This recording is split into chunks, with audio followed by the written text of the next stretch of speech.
It actually happened. There was no freak typhoon, no attack from a radioactive ostrich, not even the arrival in Japan of the man who for the next 4 weeks must be referred to as Gogojira could stop it actually happening. I never thought I'd see the day, but the 2019 Rugby World Cup has begun. Things kicked off with an opening ceremony that celebrated so many iconic parts of Japanese culture. Iconic things like shit tons of rice and tourism and the Shibuya crossing and truly scary horror films and the bomb sorting minigame from New Super Mario Bros. And putting children in terrifying life or death situations, neither rushing nor dragging, and Willow Smith apparently. And then one countdown and one little kickoff later, and the World Cup had begun with a bang as we saw the first try of the tournament, which is a sentence that still makes me so genuinely excited to say, in record time.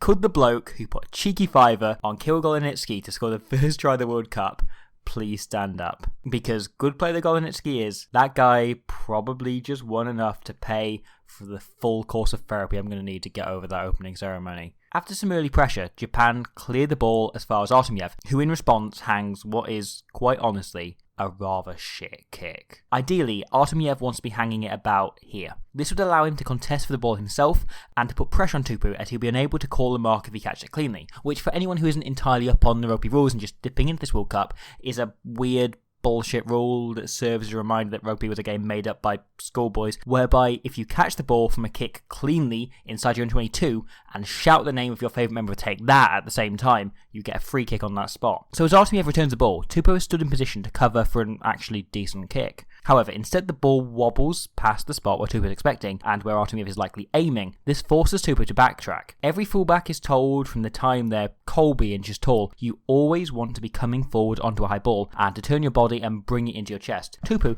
who is normally a perfectly good fullback, does none of this. Instead, he's taking Colby steps backwards, unsure where the jangling kick is going to come down. And when it does, the Japan fullback puts the poo into Will Tupu and fumbles the ball straight to Golonitsky, tracking round from the opposite wing to aid Artemyev. Golonitsky is a really hard runner and a good finisher and needs no second invitation to stroll over the try line for the first try of the tournament, which, still exciting to say. Russia's attack is like watching really innovative rugby from 2011 but in 2019. It's full of fresh ideas, yet it's still incredibly outdated. It's like watching someone play Breath of the Wild on a calculator. These forwards are stood as an old school pod, the kind that slid out of rugby before the last World Cup. However, they innovate within it. Gorvasev deliberately overruns the play to catch Japanese eyes, and instead the ball goes out the back, but not that far out the back, to the only bogged down in international rugby, Fedeko, who pops it on quickly to Selski. It's two quick tricks, just what you'd expect from a Russian hooker,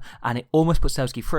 It's a creative use of an old hat, something that screams Lynn Jones louder than the arresting officer in the Poncana nightclub after he forgets the trouser obligatory again. Another example can be found in this chip from first phase. This isn't just a normal speculative kick, it's a designed move.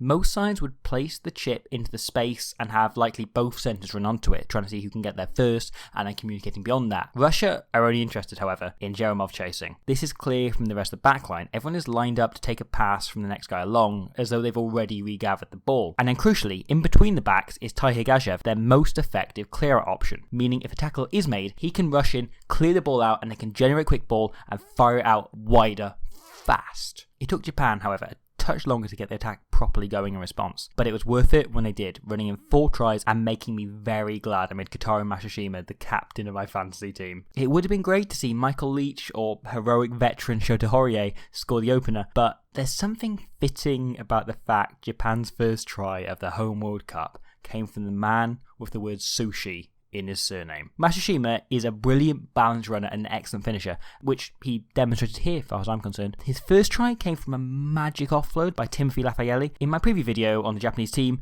I mentioned that they've been training together for a full year, building the huge advantage of familiarity, and you won't see a better example of just how comfortable their combinations are than this. Centres Lafayette and Ryota Nakamura may not share a first language, but they developed a telekinetic understanding that gave us this first try. Nakamura runs this line expecting Lafayette to pull some magic shit, and Lafayette doesn't even have to look for Nakamura, he just trusts he'll hit the ball perfectly, and then when he inevitably does, Nakamura pulls the second terrific offload and puts Mashishima in the corner. Nakamura Nakamura then pulls some magic shit himself for Masashima's second try. Both tries came from the same source. Russia's defence is numbered up, but the backs and the forwards operate in different defensive styles. The forwards drift slowly and the backs try to blitz. The slow work of the forwards allows Nakamura to ship a flat ball to one of his centres. Because the ball is out wide and the backs are up before the forwards, this, in both cases, turns the situation into a one-on-one between Lafayette or Nakamura and Ostrushko at 13th of Russia. He's forced to check to slow down to make sure he hits his man, but this creates just a moment of doubt, causing the outside man, be it Golensky, Davidov or Artemiev,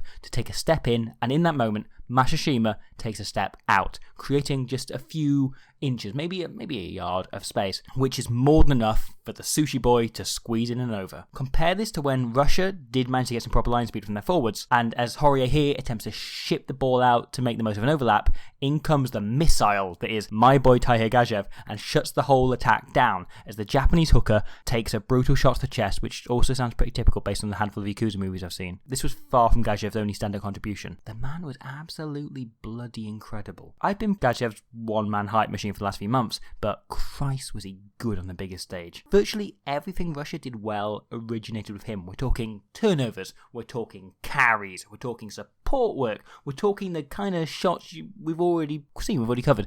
We're talking really, really niggly annoying stuff at the breakdown. Japan rely on breakneck speed, but they frequently couldn't get going because Gajev was making himself a nuclear level nuisance. His means of attacking the breakdown is unconventional. Most open sides either look to lock onto the ball in an attempt to rip it away and turn it over, or trap it in the breakdown and win the penalty. Instead, Gajev's technique is based on just making himself impossible to clear out, impossible for the opposition to use the ball. It's body position first, stealing second. All Japan's noteworthy attacks came from phases where he wasn't around the breakdown. It only took one man to disrupt Japan, and they'll be facing far more conventional threats like John Barkley and Josh van der Fleer later in the pool stages, and if their breakdown work is as effective as Gajev's, it's going to prove a big thorn in the Blossom's garden. This then ties to another interesting innovation from Japan.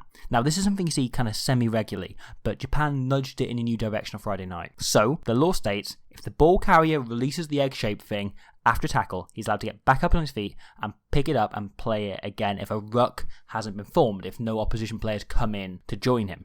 This is normally a spur-of-the-moment thing. However, Japan did it over and over again systematically on Friday. Almost every single time Russia stood over a breakdown or they were slow to get a man in to compete, boom, off Japan went. This led to a couple of breaks and some minor meterage, but I think this is an example of Joseph playing a far longer game. Japan's next game is against Ireland, who are of course coached by analysis nerd Joe Schmidt. You can guarantee Schmidt noticed this right away.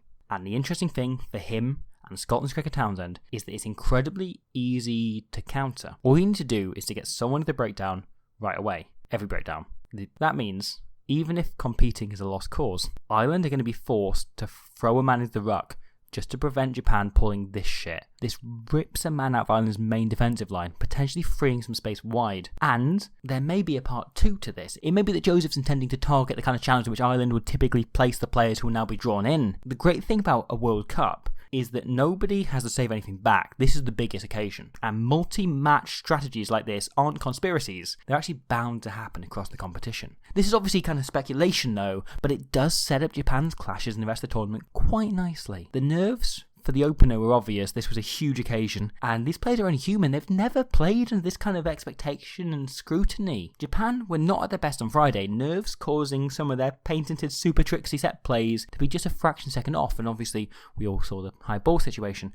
But with 3 more games each to play, we have to hope that Japan have got the nerves out of their system, and Russia haven't shot their bolt too early and played their one big game in the tournament already. Because not only did that game actually happen, but it's actually happening.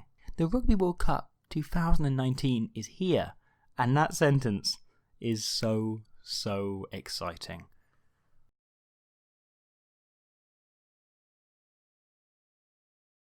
Thank you for watching. I hope you enjoyed it. I hope you had a good time. Full disclosure, I haven't actually made the video yet. Don't entirely know what happens. I've written it, but I haven't made it. I'm actually just outside the stadium ahead of New Zealand playing South Africa. I'm about to go in. I'm very excited. I thought this was prime opportunity to record this.